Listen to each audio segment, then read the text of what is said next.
Is this the moment Britain's most beloved young royal quietly vanished, while the world looked the other way? Because somewhere, behind the grandeur of Buckingham Palace and the carefully curated smiles of public life, something devastating was unfolding. And almost no one noticed. Or rather, they weren't supposed to. Before we continue, please hit the like button, subscribe to the channel, and turn on the notification bell for updates. Princess Charlotte, the little girl once dubbed the heir who breaks the mold, isn't just missing from the headlines.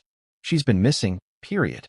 From royal events, from public photographs, from the family's routine appearances, and the silence from the palace? Deafening. But this isn't just about an absence. It's about what's being hidden behind that absence. Let me ask you something. What if the girl who brought a cheeky sparkle to royal tradition is actually facing a terrifying health crisis? And what if the people who were supposed to protect her are doing the opposite by saying nothing at all? Because now, just minutes ago, Buckingham Palace finally said something. And what they confirmed changes everything. But before we go there, let's rewind. Remember that summer garden party? The one where Princess Charlotte danced beside her mother, the Princess of Wales? The footage was all over social media. Her vibrant laugh, her effortless charm, that signature glint of mischief in her eyes. It felt like a fairy tale. Like a new generation of royalty was blooming before our eyes. But what if I told you that very moment was already steeped in cover-ups? That Charlotte was already sick, and no one watching knew? Think that's a stretch? Think again. Because the palace has a history of shielding its own, of locking away painful truths, of using tradition as a curtain to hide personal tragedies. From the mental health breakdowns of Princess Diana to Prince Andrew's scandalous evasions, this is a place where silence is policy, where truth is negotiable.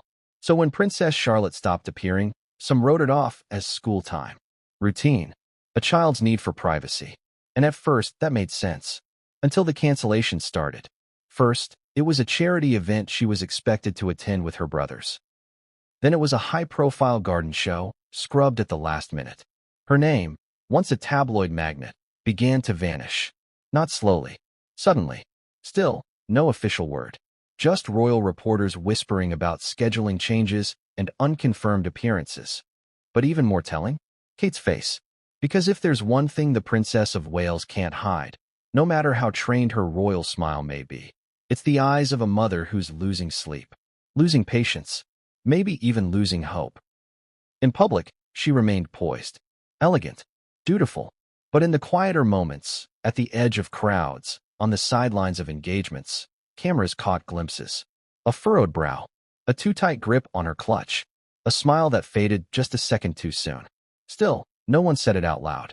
Not the press, not the courtiers, not even the biographers who make their careers sniffing out royal vulnerability. Because Charlotte isn't just a child. She's the future. The first royal daughter born into a new line of succession laws, finally on equal footing with her brothers. A symbol of progress, of modernity, of hope. So what happens when that hope is compromised? When that carefully constructed image is at risk of unraveling? The answer, apparently, is silence. But here's what they didn't expect: the public noticing anyway. Online forums began buzzing. Reddit threads cropped up, dissecting old footage and rewatching public clips frame by frame. Digital detectives highlighted subtle changes. Charlotte walking slower, being shielded more by her mother, vanishing midday from events she was supposed to finish. And then came the theories. Was it anxiety? A learning disorder? Something more serious? At first, these were dismissed as speculation, until one blurry image, taken outside a private London hospital, changed everything. We'll get to that. But let's not forget the stakes. Because when you're born into the House of Windsor, your life isn't just your own.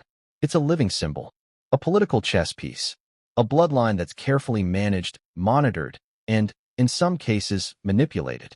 So if something goes wrong, if a condition surfaces that could affect Charlotte's ability to one day represent the crown, how would the palace handle it? Would they protect her? Or protect the institution? That question, chilling as it is, may have just found its answer. Because now, after months of silence, deflection, and strategic invisibility, Buckingham Palace has spoken. Their statement? Short, vague, deliberately cautious. But behind the phrasing, between the lines, the message was clear. Princess Charlotte is seriously ill, and her health is getting worse. What illness? How long has this been going on? Who knew, and when? That's the story we're about to unravel.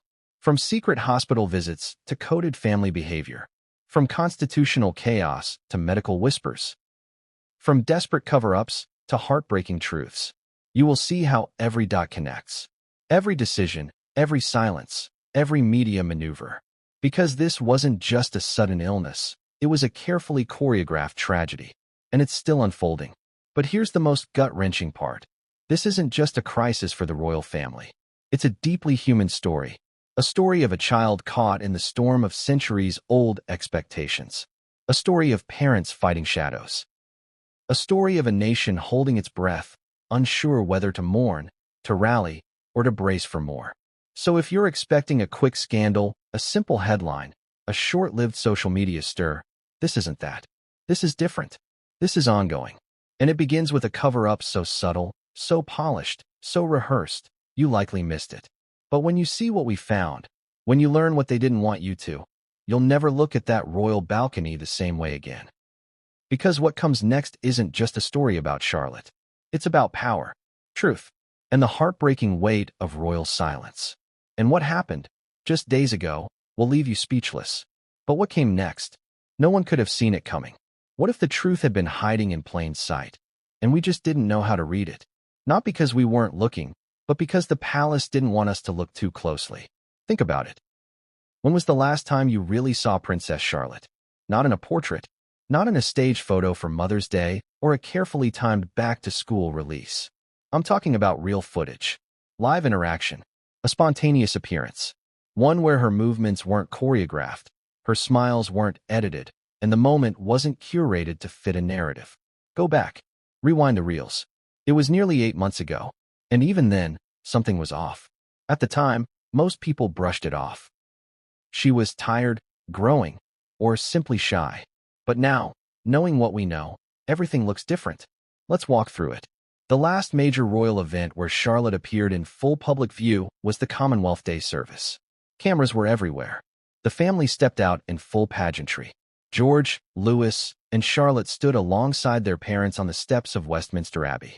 But something strange happened. Charlotte, usually confident, some might say precocious, seemed subdued. Her steps were smaller.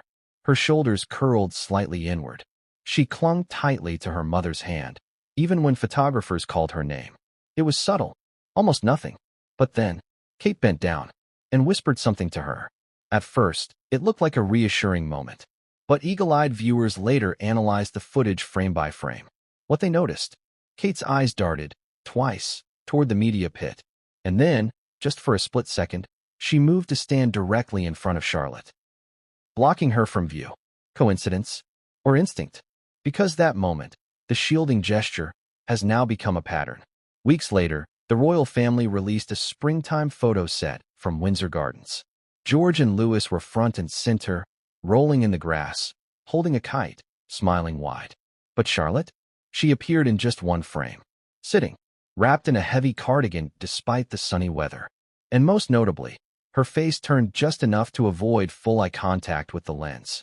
Again, subtle, innocent, but when pieced together, a pattern emerges. And then came the missed event. Charlotte was expected to attend the Chelsea Flower Show, an annual tradition the Princess of Wales proudly champions. Kate has attended with her children several times before, making a media splash with her commitment to outdoor learning and mental health. Charlotte was even highlighted in promotional materials, a nod to her love for nature.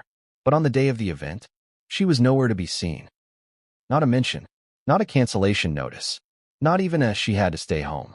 Just nothing. Reporters asked. Spokespeople shrugged. She's fine, they said. No update at this time. But absence is an update, especially when it's repeated. You see, in royal media strategy, invisibility isn't just random. It's a tactic, and it's used when a narrative needs controlling, when something isn't quite right. Now let's shift to the next oddity, photo reuse. Over the summer, tabloids ran with what they called a new photo of Charlotte baking with Kate. Headlines splashed, Princess Charlotte's new kitchen moment. But online analysts noticed the photo wasn't new at all. It was a repurposed image from 2 years prior. Only the background had been blurred slightly more. The color contrast tweaked. Even the pastry shapes were identical. Why recycle an old photo? Why not just release a new one? Unless there wasn't a new one to take. And as more sleuths began diving into the timestamps, metadata, and clothing tags, more inconsistencies appeared. One royal fashion blog, usually focused on tracking Kate's wardrobe, flagged something odd. Charlotte's shoes in the supposed new images? They hadn't been manufactured in over 18 months. The style had been discontinued. Yet the palace labeled the photo as recent. So the question arises, what are they trying to conceal? Let's pause for a second. Ask yourself, if your child were suddenly ill, what would you do? You'd want privacy, space, comfort. But what if your child wasn't just your child? What if she was a national symbol? What if her smile wasn't just personal, but political? This is the cruel paradox Kate and William face. Because Charlotte isn't just a little girl. She's fourth in line to the British throne. Her health isn't just a private matter. It could, technically, destabilize future succession if things turn catastrophic. So, what were the first internal signs something was deeply wrong? We now know, thanks to one former staffer turned anonymous whistleblower, that in late March, staff at Kensington Palace received what was called a quiet protocol update. It instructed all aides and assistants interacting with the children to be especially mindful of press proximity and to adjust logistical plans accordingly to ensure the comfort of Princess Charlotte. Vague, sure. But in royal code, that kind of language isn't vague. It's targeted, especially when paired with another memo sent the following week, a revised schedule eliminating Charlotte from 3 upcoming media-facing engagements. One of them included a charity garden appearance with children battling chronic illness. The optics would have been beautiful.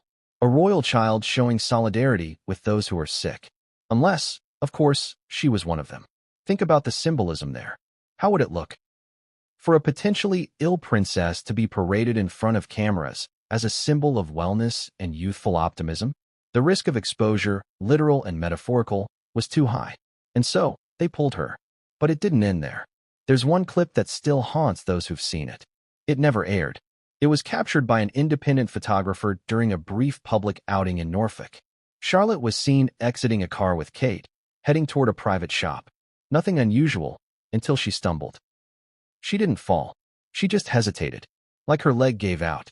Kate caught her instinctively. Their eyes met, and then Kate looked directly at the camera, her expression tightening. The photographer was quietly asked to delete the footage. He didn't. And while the full clip has never gone viral, likely due to legal fear, it exists in the background, passed in encrypted messages, shown at quiet gatherings of royal watchers, whispered about in private groups. In it, Charlotte's face is pale. Her movement stiff, her usual sparkle replaced by a tired, heavy blink. Still, nothing from the palace. No press release. No statement. No acknowledgement. Just more silence. More manipulation of the narrative. And yet, the pieces were already in motion. Because as you'll soon see, what followed wasn't just about absence. It was about disappearance. But before the world could fully realize Charlotte had gone missing from the public eye, another royal appearance unraveled the illusion completely. Because at an event meant to celebrate family unity and royal continuity, the princess's absence screamed louder than any speech ever could. And the excuse the palace gave wasn't just flimsy. It was suspicious. So suspicious, in fact, that for the first time ever, a royal correspondent walked out of a briefing in protest. But what came next would trigger the first real crack in the palace's perfect wall of secrecy. What happens when a royal child vanishes?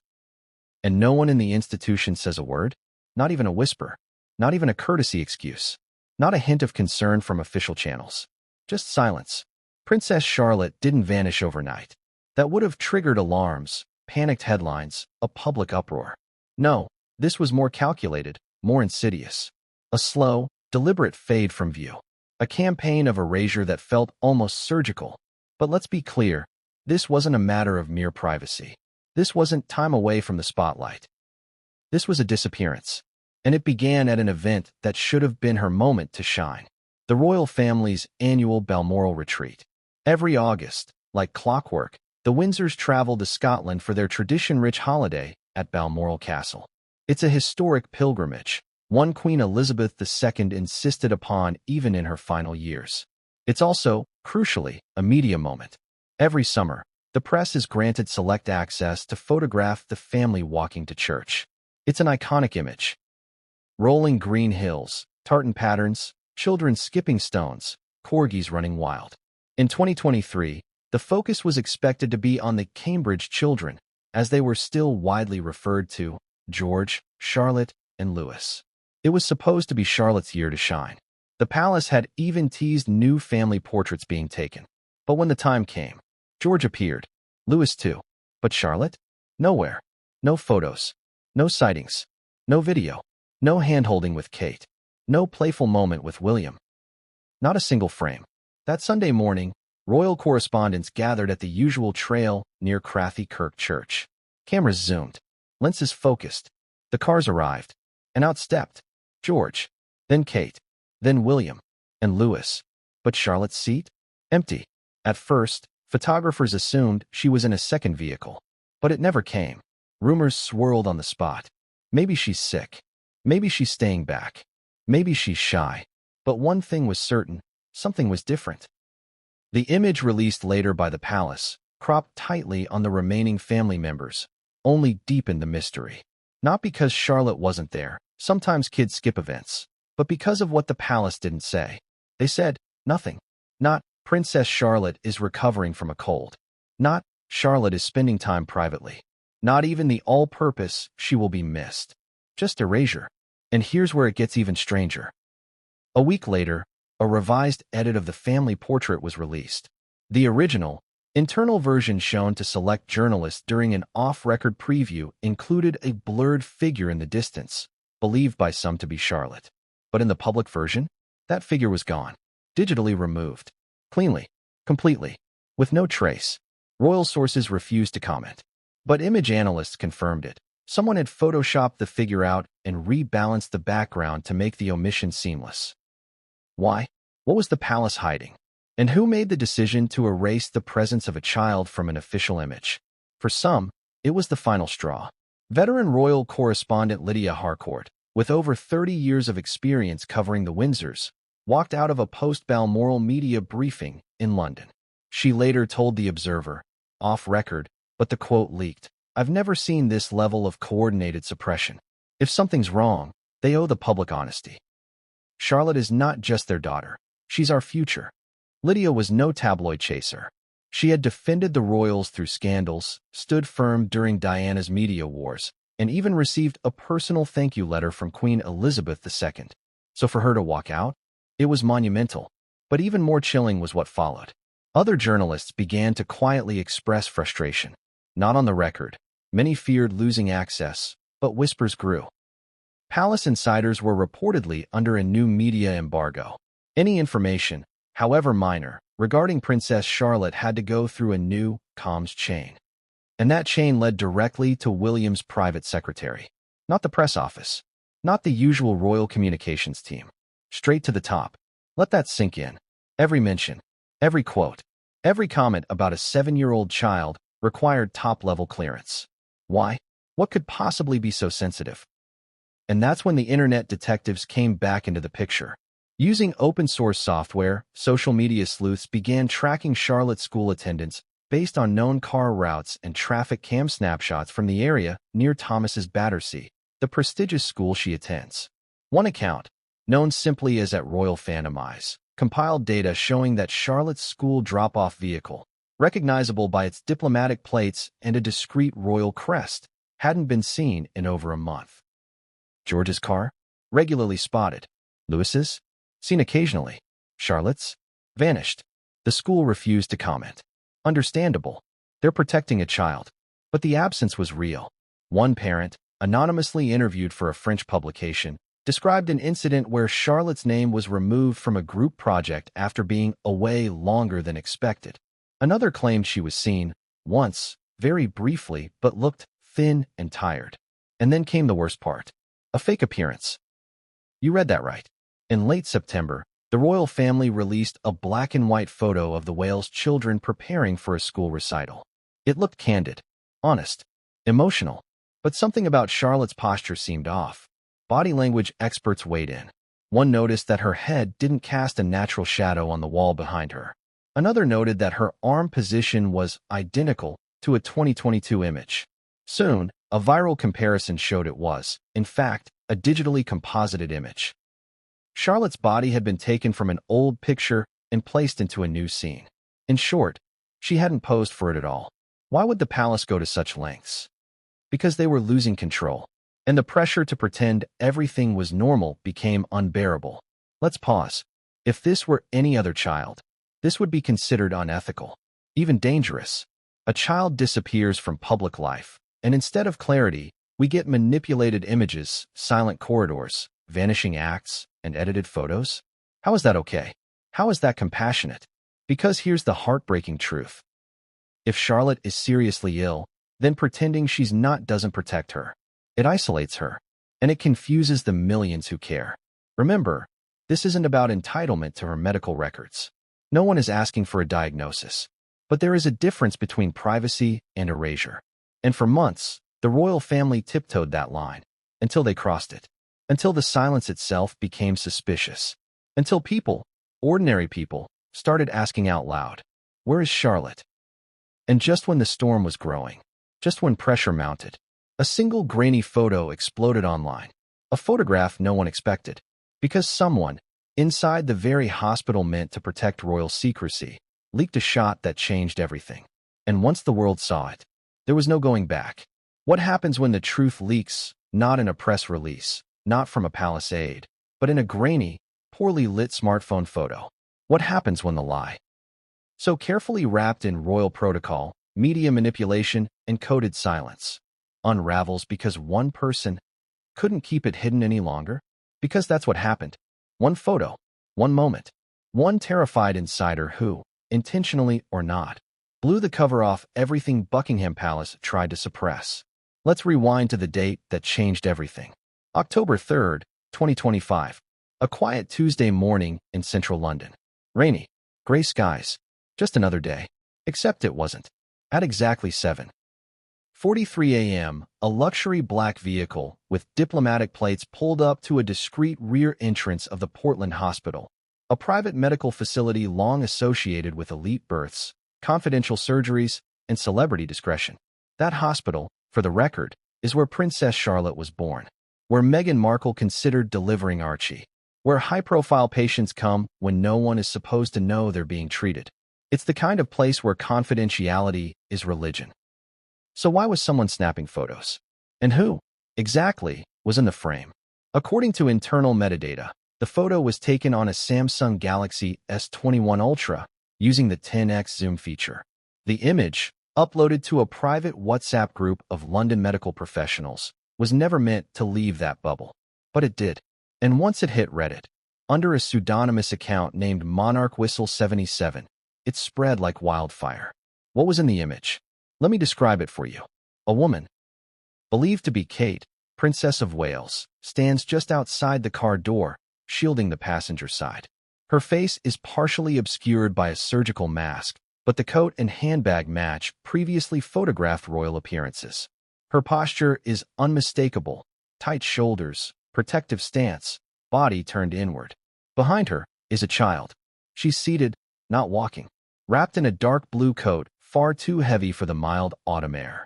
Her legs are barely visible, covered in what looks like a hospital blanket draped over her lap. Her hair is tied back in a loose braid. Her head is tilted slightly downward. And although the face is partially hidden, the resemblance is clear. Princess Charlotte, or rather, a version of her the public has never seen. Pale, frail, exhausted. Immediately, speculation exploded. Was she being admitted? Was she there for tests? Had she been there before? Most striking, the side entrance used was not the usual VIP pathway. It was the clinical wing, used for long-term treatments and serious consultations. That detail alone sent shockwaves through royal watchers and the general public alike. But perhaps even more damning than the image was the timing. Because the very same morning, the royal family had scheduled a press release. Not about Charlotte, but about King Charles's sustainability initiative. A pre-recorded video. Warm, smiling. Bees buzzing in the background. Charles holding up a fresh sprig of lavender. And yet, On the same day this carefully timed message went live, a photograph of his granddaughter entering a private hospital went viral. Two completely disconnected realities. One curated, one captured by accident. Now here's where it gets interesting. The palace response. Nothing. No statement. No denial. No confirmation. They went dark. But behind the scenes, panic erupted. According to multiple unconfirmed reports from royal insider blogs, MI5 security liaisons were dispatched to the Portland within hours. The staff were questioned. Phones were confiscated for review. Temporary contracts for cleaning and auxiliary staff were immediately suspended. It was a full-blown lockdown. One insider, who later spoke off-record to a Canadian journalist, described the atmosphere as terrifying and military-like. She said, "You'd think the Queen had risen from the dead." That's how intense it got. We weren't allowed to leave until every phone was checked. But here's what raised even more eyebrows. No legal action was taken against the leaker. Why? Because pursuing legal channels would mean acknowledging the event occurred. And the palace wasn't ready to do that. Instead, they tried to drown the story. Within 24 hours, more than a dozen unrelated royal stories flooded the tabloids. Prince William's surprise visit to a fire station. Camilla's new book club pick. A sudden press push about Prince George's soccer skills. All fluff. All planted. All meant to deflect attention. But it didn't work. Because by then, the damage was done. The public had seen the truth, or at least enough of it to know something was wrong. And the worst part? Even the royal-friendly media couldn't ignore it anymore. The Daily Mail, usually loyal to the crown, ran a heavily hedged article titled, "Concern over Charlotte?" Internet erupts over unverified hospital image. They blurred the photo. They added the phrase, alleged. They used careful language. But the fact that they published anything at all? Monumental. Because that signaled a shift. A crack in the wall of silence. And from there, the questions got louder. Why hasn't Charlotte been seen live in months? Why is the palace using old photos? Why was she at a hospital on the same day they told us everything was fine? Suddenly, royal social media accounts were flooded with comments. Thousands asking the same thing. Where is Charlotte? Hashtags trended. YouTube breakdowns racked up millions of views. Twitter sleuths compiled timelines. TikTok exploded with side-by-side comparisons, voiceovers, body language analyses. It was a media wildfire. But if you think this was the moment Buckingham finally came clean, think again. Because rather than release a statement, rather than explain what happened, they doubled down. They scrubbed the topic. Comments deleted.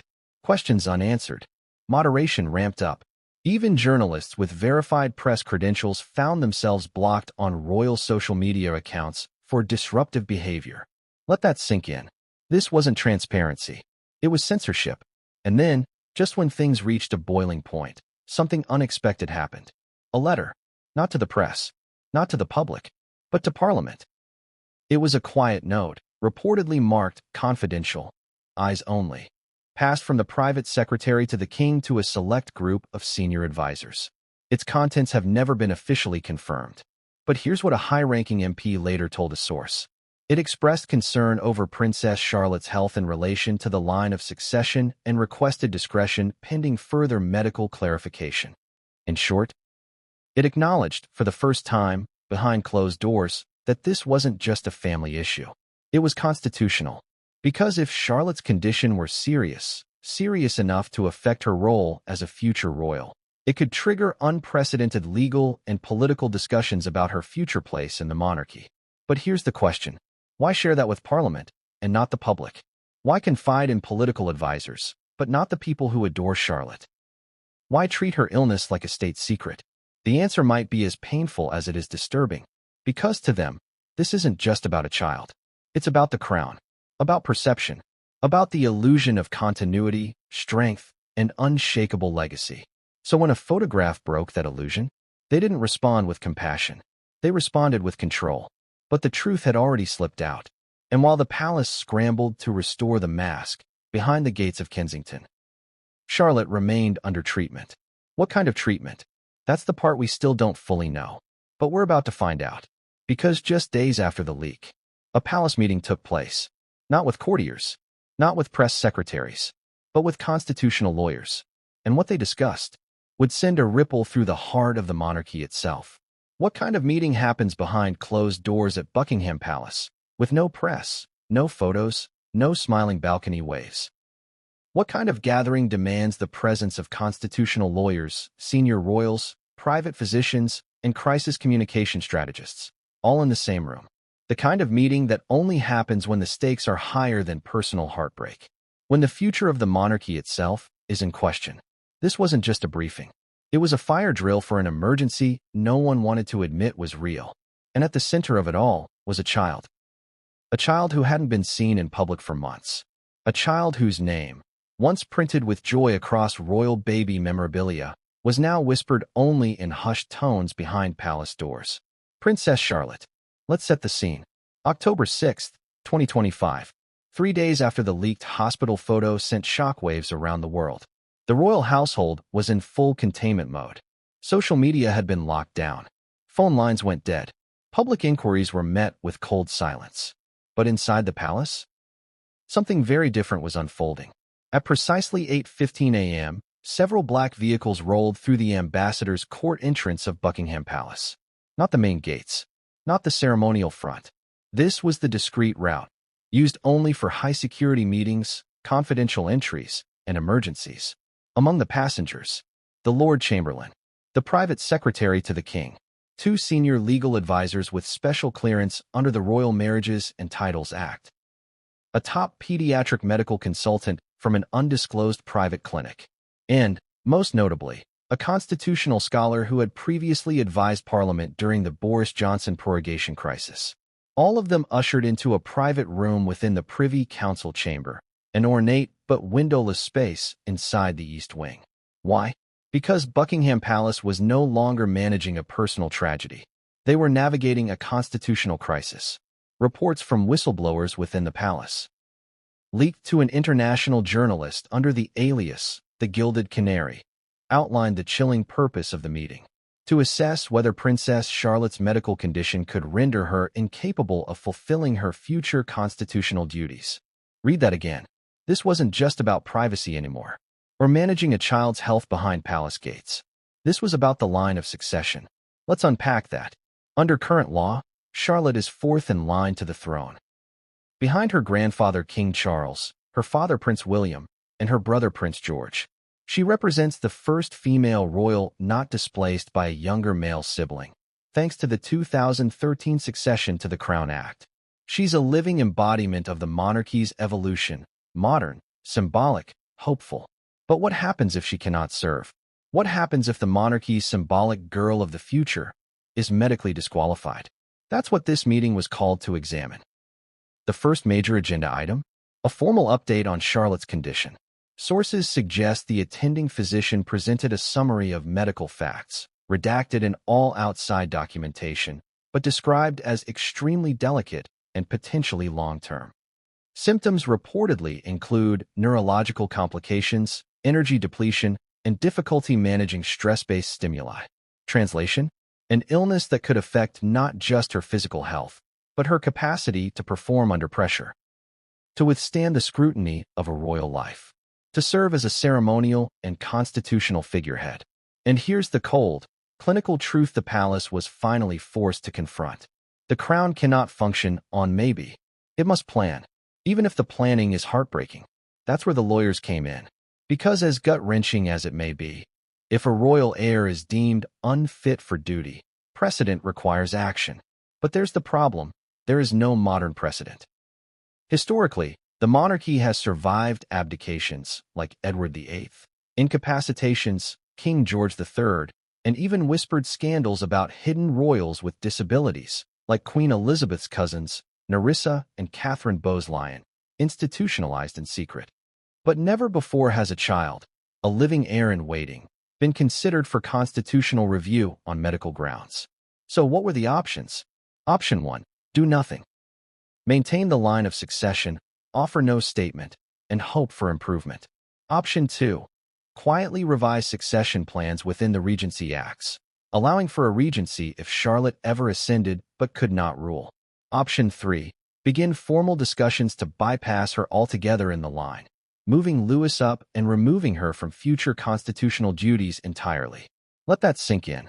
A little girl, still under 11 years old, was at the center of legal, political, and royal succession conversations. And no one outside that room was allowed to know. But here's where things take a shocking turn. Partway through the meeting, an unexpected guest arrived. Prince William. Not scheduled, not on the agenda, but he came anyway. Eyewitnesses said his expression was frozen, a mixture of fury and disbelief. He reportedly stood at the door for several seconds before speaking just one sentence. "You will not make decisions about my daughter's future without me." And in that moment, everything shifted. Because this wasn't just a constitutional matter. This was his child. A child he'd walked to school. A child who gave him handmade birthday cards. A child who, until recently, chased Louis through the Kensington Palace corridors barefoot. And now, they were talking about her as if she were a liability. As if she were a footnote in a succession chart. William demanded a delay in any formal paperwork. He insisted on further medical consultation. And, most tellingly, he requested the creation of a shadow protocol team, a private internal body to handle only issues related to Charlotte, outside of public royal mechanisms. The request was granted, but not without resistance. Because make no mistake, within royal circles, even suggesting changes to the line of succession is political dynamite. It sparks questions no one wants to answer. What if George gets sick too? What happens if Charlotte recovers and wants her place back? Would bypassing her spark a public backlash against the monarchy's inclusivity? What message does it send to every child living with invisible illnesses? This isn't just about law. It's about optics. And as one palace aide allegedly remarked after the meeting, if we handle this poorly, we lose a generation of public trust. Because the public loves Charlotte. They remember her cheeky wave at the Queen's Jubilee, her whisper to George during the funeral procession, her giggle when Louis tried to steal the show. She's not just a princess. She's the princess the public has watched grow up in real time. And now, she's gone. Not because she misbehaved, not because of scandal, but because of illness. And the system doesn't know what to do with that. By the end of the briefing, one thing was clear. The palace couldn't keep hiding. Something had to be said. But what? An admission? A full medical disclosure? A quiet message wrapped in vague language? They debated it deep into the night. And finally, 72 hours later, they made a decision. A public statement would be drafted. Short, carefully worded, legally reviewed. It wouldn't name the condition. It wouldn't mention the hospital photo. It wouldn't address succession. But it would confirm the existence of a health challenge. A line would be included about valuing privacy. Another about appreciating the public's concern. And perhaps most heartbreakingly, a single phrase would be used to describe Charlotte's situation. 2 words. Simple. Chilling. Ongoing treatment. But before the world would see those words, a different kind of shock would hit the headlines. Because as the palace finalized its vague, calculated response, a former royal nanny decided to break her silence. And what she revealed made the palace's cautious statement look like a lie of omission. What if the truth wasn't new, but inherited? What if the devastating condition that has pushed Princess Charlotte into the shadows didn't emerge out of nowhere, but was written into the royal bloodline long before she was born? And what if the palace knew? This chapter is not speculation. It's not clickbait.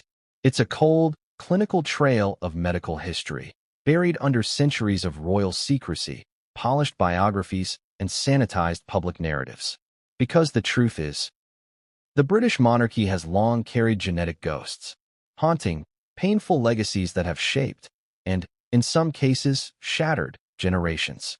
And for Princess Charlotte, the latest whispers suggest that one of those legacies may now be making a tragic return. Let's start with the moment everything cracked open, again. October 11th, 2025. For days after the palace's carefully worded statement acknowledging Charlotte's ongoing treatment, public discourse was finally beginning to settle. Not accept, not forget, but settle. Then a voice from the past reemerged.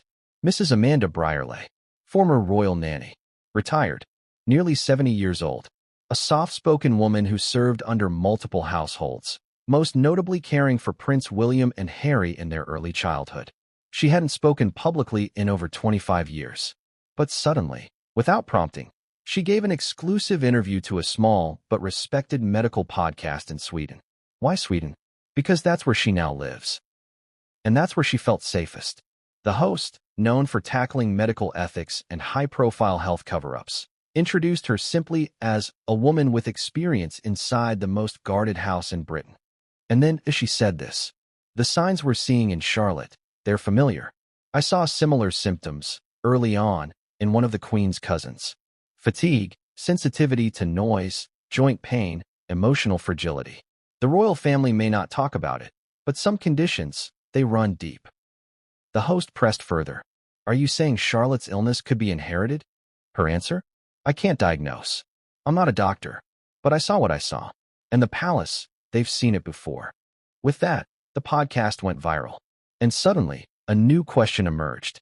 What are they hiding in the royal genes? To understand this, we need to go back. Way back. Queen Victoria. Yes, her. The matriarch of the modern royal line. Beloved. Revered. A symbol of empire and tradition.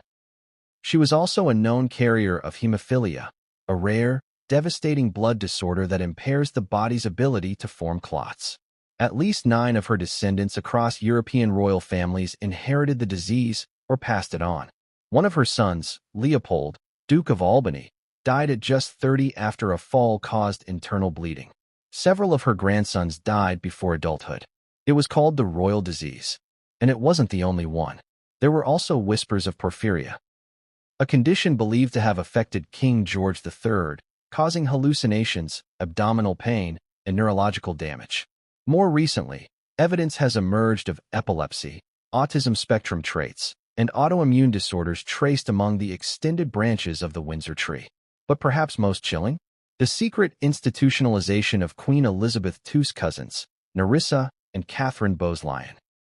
Born with severe developmental disabilities, they were hidden away in a care facility, declared dead in official royal records, and never spoken of publicly again. The discovery, decades later, sparked outrage. But did it spark change? That's the real question. Because if Charlotte's symptoms do align with any known genetic condition, then it's entirely possible that the palace already suspected it. And if they did, the cover-up began long before the hospital photo. Let's look at some key symptoms, based on known leaks and eyewitness accounts. Persistent fatigue, delayed coordination, hypersensitivity to light and noise, emotional overstimulation, unusual bruising, not confirmed, but speculated, muscle weakness or tremors. When medical professionals reviewed this list on forums, podcasts, and journals, one condition kept surfacing: Ehlers-Danlos syndrome, EDS. A group of connective tissue disorders that can cause hypermobility, joint pain, fatigue, easy bruising, and in some types, even vascular complications. It's rare, but not impossible, and it can be inherited. One London-based geneticist, speaking anonymously, said this: if what's being described is accurate, EDS, particularly the hypermobile type, is a plausible diagnosis. And if that's the case, it may come from either parent. And that brings us to the next twist in the story. Because if there's any genetic trail to follow, it doesn't just stop at Queen Victoria. It may go directly through Princess Diana. Unconfirmed reports from Diana's former bodyguard and her personal trainer noted that she suffered from recurring joint pain and exhaustion, often dismissed as stress. Diana herself complained of feeling weak at times, though doctors never disclosed anything official. Could she have carried something undiagnosed? Could William be a carrier? And could Charlotte be the first to show significant symptoms? We don't know for sure, but the palace's behavior suggests they're not ruling it out. Because alongside the media silence, something else has changed. Charlotte's medical team. Just 2 months ago, the royal family appointed a new pediatric specialist, Dr. Marcus Lennox, who, up until this point, was known for one thing: treating children with rare genetic disorders. He's not a generalist. He's not a public-facing figure. He works in the shadows, leading private treatment programs for families with enormous privacy demands. His appointment wasn't even announced. It was only discovered after medical staff at the Portland hospital noticed his name on visitor logs during the day Charlotte was seen entering. Coincidence? Doubtful.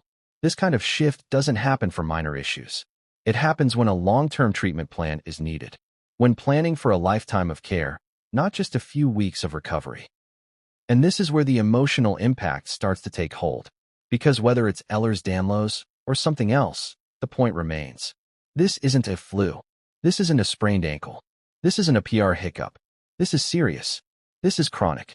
And this is a child. A child who never asked to be born into royal pressure, constant scrutiny, and the burden of succession. A child who, by all accounts, was thriving until something inside her own body began fighting back. And what has the palace done? Delayed, distracted, dismissed. It's a pattern we've seen before, over and over. With Diana, with Margaret, with Elizabeth's cousins, even with Meghan. When a truth becomes uncomfortable, it gets locked away, filed under personal matter, stamped as unconfirmed, swallowed by silence. But how long can they keep doing this? How long before silence becomes complicity? Because here's what's at stake. If Charlotte has a long-term illness, the public deserves truthful compassion, not manipulated images. If the condition is inherited, the monarchy must acknowledge its genetic legacy, not bury it again. And if she recovers, or manages it successfully, then her journey could inspire millions of families with similar battles. But that can only happen if they're honest, if they're brave, if they stop fearing transparency. Because in a world where even kings and queens bleed, suffer, and falter, the greatest strength might be found in vulnerability. But the palace hasn't chosen that path. Not yet. And while Charlotte continues treatment, while doctors work around the clock, while her mother holds back tears in public, something else is quietly brewing behind the scenes. A constitutional whisper. A question no monarch wants to face. Because what if she can't recover fully? What if the condition is progressive? What if, heaven forbid, she can never fulfill the role she was born into? That question isn't just medical. It's political. And the answer might already be in motion. Because while the public focused on Charlotte's hospital photo, a hidden team inside the palace began crafting something far more impactful. An alternative line of succession. And what they decide could change everything. What do you do when the clock is ticking and every second exposes a deeper truth you can't control? You stall. You distract. You buy time. And that's exactly what Buckingham Palace did. Because once the hospital photo leaked, once the public saw a frail, pale Princess Charlotte being ushered through the back entrance of the Portland hospital, the countdown began. Not the countdown to a recovery, but the countdown to a reckoning. And the palace knew it. They didn't have answers.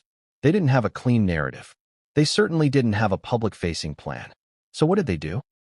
They reverted to the oldest strategy in the royal playbook. Control the clock. Control the story. Control the people. Let's break down how they did it, step by step. Step 1. The 72-hour fog. In the 3 days immediately following the hospital photo leak, royal communications went into a total freeze. No press briefings. No social media engagement. Not even the usual sources close to the palace quotes in the tabloids. Why?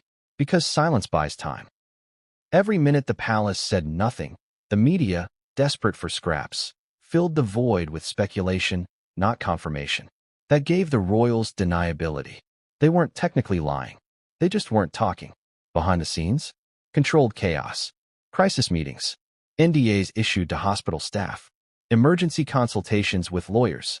The comms team pulling double duty, trying to keep William and Kate from combusting under pressure. According to leaked WhatsApp transcripts shared with a trusted journalist, one senior aide messaged, "We can't afford another Diana-level media storm. Lock it down. Lock everything down." Step 2. Deploy the distractions. With the silence growing louder and more dangerous, the palace launched what's now being referred to as Operation Mistletoe. No, not a cute name for a royal holiday campaign, but an internal comm strategy aimed at repopulating headlines with fluff, nostalgia, and redirection. Here's what they rolled out in rapid succession. A surprise photo series of King Charles reminiscing over Queen Elizabeth's old letters. A staged clip of Camilla reading to children at a literacy charity. William releasing a personal video message to first responders. George appearing at a youth football match, cameras conveniently in tow.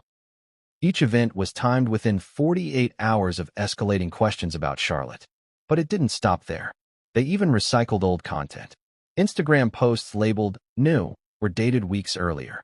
Tweets from royal accounts began to like unrelated charity content, boosting the algorithm in favor of non-Charlotte posts.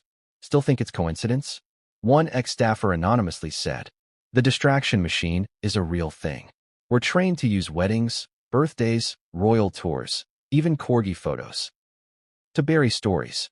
It's misdirection on a national scale." Step 3. Microcontrol the press. Next came the tightening grip on the media. Reporters who dared mention Charlotte's name too directly, disinvited from upcoming briefings. One royal correspondent from the Times received a direct warning. "We advise you to tread lightly. The Princess of Wales is under tremendous emotional strain." Others were quietly told their access would be reviewed if they pursued unauthorized narratives. At the same time, palace-friendly outlets, like the Daily Mail and Hello magazine, were handed exclusive photo sets and story packages. A sweetener, a trade. But the price? Total compliance. No digging, no questioning, no Charlotte stories. Just paste the press release and smile. And for a while it worked. Headlines shifted. The public relaxed, somewhat. The royal machine had bought itself a few more days of control. But behind the curtain, the cracks were growing wider. Step 4. Delay, delay, delay. Internally, the palace knew they couldn't stall forever. Doctors needed answers. Parliament wanted updates. And William, protective to a fault, was losing patience. So they tried to delay the inevitable. One of the biggest moves? Delaying Charlotte's return to school. Originally scheduled to return mid-October after the family's Balmoral trip, Charlotte's name quietly disappeared from the class roll. A leaked email from a Thomas's Battersea administrator, later published anonymously online, read, "Princess Charlotte will be continuing studies via private tutorial at this time. We ask that students and parents refrain from sharing this information with the press." That same week, Kate was spotted meeting with an educational specialist known for working with neurodivergent and chronically ill children. Translation: Charlotte was too unwell to return and too fragile to be seen. But again, the palace said nothing publicly. They didn't want headlines reading, "Princess misses school again." So they filled the silence with cupcakes. Literally. Kate baked cupcakes with Louis for a children's charity. Photos were released. They trended on Instagram. The world briefly turned its attention elsewhere. Step 5. Craft the statement. Then sit on it. Now here's where it gets chilling. On October 12th, an official draft statement about Princess Charlotte's condition was finalized. It was reviewed by royal lawyers, approved by William and Kate, albeit with reluctance, and scheduled for a soft release through a senior royal correspondent. The text read, "The Prince and Princess of Wales appreciate the public's ongoing concern. Princess Charlotte is receiving care for a medical condition which is being managed privately. She remains in good spirits and continues to engage with her education from home." Gentle, vague, reassuring, and yet it was never released. Why? Because in those final hours, something shifted. Kate reportedly broke down during a private family briefing. According to someone close to the family, she said she didn't want her daughter remembered for an illness. She wanted her remembered for her strength. She begged them to wait. So they did. They shelved the statement. And in its place? Nothing. Just more curated silence. Step 6. Deploy the foundation pivot. By late October, speculation was spiking again.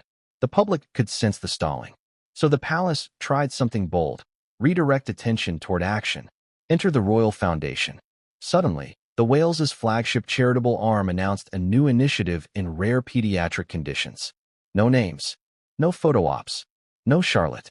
But it didn't take a genius to see the connection. Why now? Why this cause? Why such targeted funding? The official press release claimed it was inspired by the courage of many families across the UK. But royal insiders knew the truth. It was a soft admission. A way of saying something's wrong without saying it out loud. And yet, this too raised more questions. Because once a royal cause is chosen, it signals personal investment. Which led to the public's next question. If they're funding rare disease research, what rare disease is Charlotte facing? A question the palace still refused to answer. But time was running out. Step 7. Leak the clock. By early November, a shocking leak from within the Cabinet Office claimed the monarchy was now working with constitutional experts on a hypothetical timeline for how long a royal child can remain in line to the throne while receiving long-term medical care without making public appearances. It wasn't a law. It wasn't a decree. But it was real. A shadow document. A countdown. And that's when it hit people. The palace isn't just buying time. They're preparing for the worst. They're building a runway in case the unthinkable happens. A future without Charlotte on the balcony. A monarchy that pretends she never existed in the line. And while the public wonders, where is she? They're already rewriting what will happen if she never returns. But here's the twist. That plan, the silence, the stalling, it all began to crumble when a daytime TV host, live on air, accidentally said one sentence that sent royal comms into full meltdown. A single moment they didn't script, didn't plan, couldn't bury. And what happened next? Tore a new hole in the palace's wall of secrecy. What happens when one sentence, just one, slips past the palace guards and makes it to millions of living rooms in real time?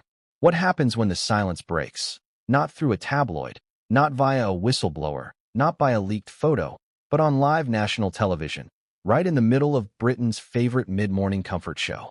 You get a moment the palace couldn't control, couldn't spin, couldn't bury fast enough. Let's rewind to November 3rd, 2025, a Friday morning. The kind of day where most people are sipping tea, folding laundry, maybe half watching as hosts chuckle their way through celebrity interviews and lifestyle tips. Morning Circle, the UK's most-watched daytime show, is rolling along as usual. Hosts Paula Grant and Tom Eversley, a bubbly duo known more for cheeky banter than hard news, are discussing everything from holiday recipes to the latest trending hashtags. And then, just before the top of the hour, the conversation shifts. A segment teaser reads, "Coming up, Royal Roundup, latest updates on the House of Windsor." Nothing out of the ordinary. They start with the usual fluff. Camilla's book club pick, King Charles meeting with beekeepers, Prince William's awkward moment with a Zoom microphone. The audience laughs.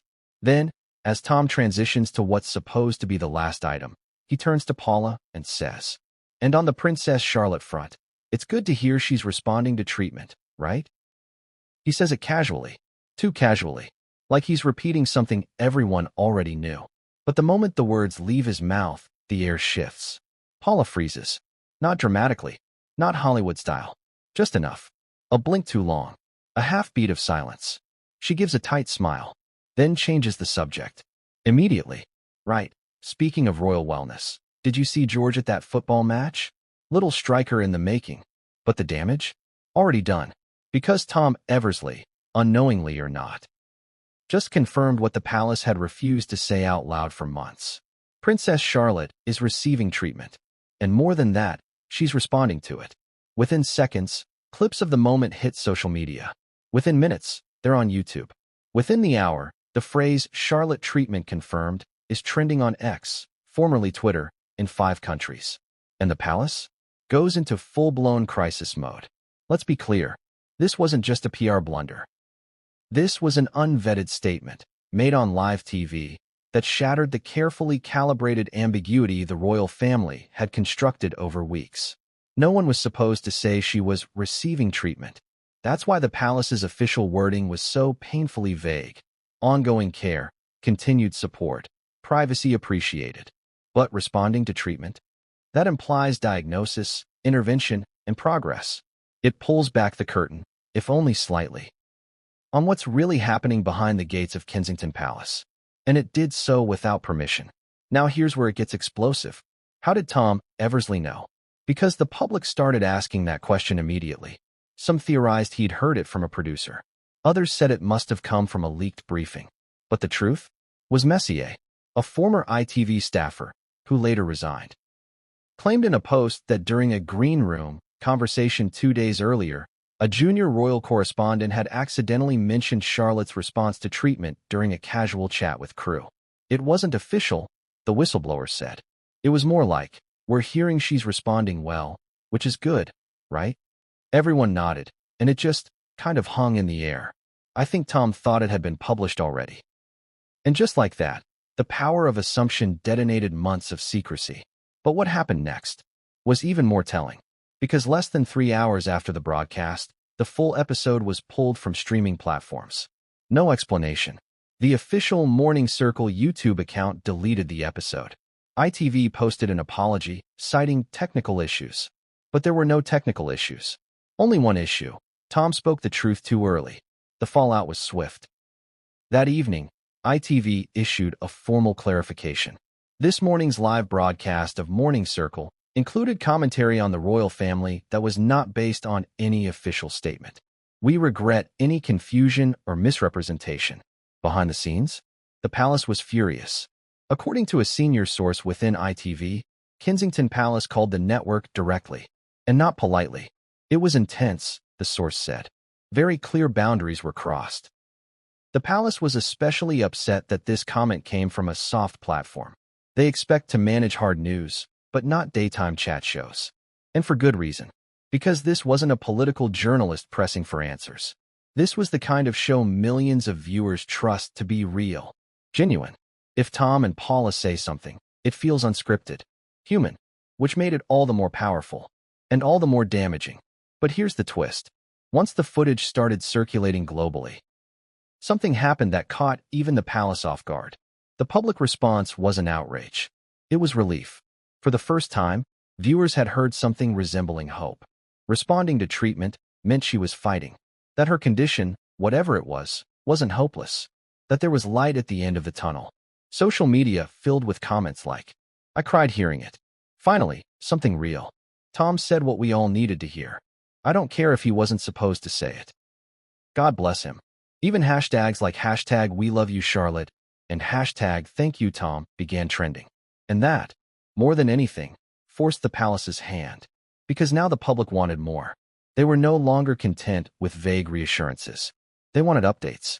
They wanted truth. They wanted her. Which put the palace in a brutal position. Keep up the silence and risk backlash for appearing secretive, cold, and unfeeling. Break the silence and risk destabilizing the fragile plan they'd spent weeks constructing behind the scenes. And if all that wasn't enough, the next morning, a foreign journalist asked the question during a press pool with William.